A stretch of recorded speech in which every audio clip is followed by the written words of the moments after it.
A man standing on the deck of a ship which is 8 metre above water level. तो water level से 8 metre ऊपर की तरफ ऐसा है, 8 मीटर लिख दिया, ठीक है.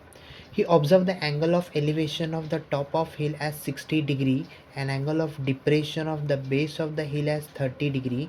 तो यहाँ से उसने एंगल ऑफ एलिवेशन देखा कितना डिग्री, तो वो रहा 60 डिग्री एंगल ऑफ एलिवेशन, ठीक है. इसको थोड़ा ऊपर की तरफ लेके चलूँ मैं, और यहाँ पे इसको मैं ज्वाइन करूँगा, हाँ चलेगा. इसको मैं लिखता हूँ ABCD. इतना समझ में आया? हाँ. अब ध्यान देना आगे क्या बोला है. And the angle of depression of the base of the hill is 30 degree. Angle of depression जो है वो कितना है, मतलब ये जो एंगल है यहाँ से ये है ना, ये कितना है, तो ये दिया है 30 डिग्री, ठीक है. ये 30 डिग्री है. Calculate the distance of the hill from the ship and the height of the हिल. तो हिल का डिस्टेंस फ्रॉम द शिप, मतलब ये डिस्टेंस पता करना है ना. This distance we have to calculate. And the height, बड़ा हाइट, तो ये तो 8 है पता है, इसे छोटा h लिखो. Let this be capital H. Understood. ये पूरा तो ABCDE, इसे नाम दो E. तो E से लेके C तक का डिस्टेंस कितना है, कैपिटल H, ठीक है. अब यहाँ पे मैं tan 30 यूज़ करता हूँ, फिर tan 60 यूज़ करता हूँ. तो tan 30 degree is equal to क्या होता है, तो tan 30 का फॉर्मूला, तो tan थीटा का फॉर्मूला याद रखो, opposite adjacent, opposite upon adjacent.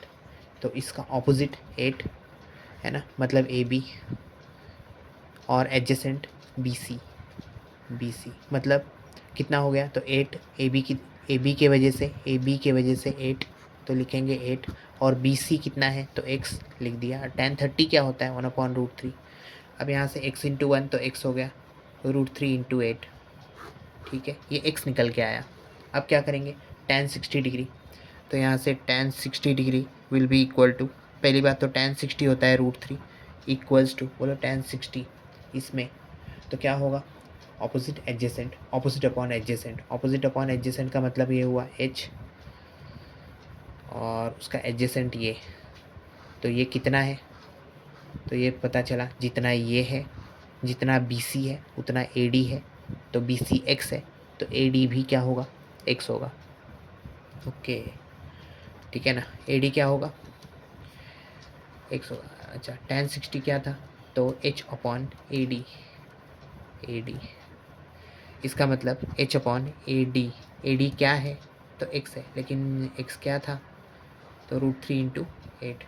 तो लिख दूँ यहाँ पे मैं √3 इंटू 8. अब यहाँ से देखा मैंने √3 इंटू √3, ये यहाँ पे ऊपर गया, इंटू 8 इक्वल्स टू H. तो √3 इंटू √3 क्या होता है, 3 इंटू 8 इक्वल्स टू H. क्या 24 इक्वल्स टू H, हाँ H मिल गया 24. अब हमें दो चीज़ चाहिए था इसमें, एक तो ये डिस्टेंस जो कि मिल गया 3 √3 8, या फिर 8 √3 मीटर बोलो, है ना.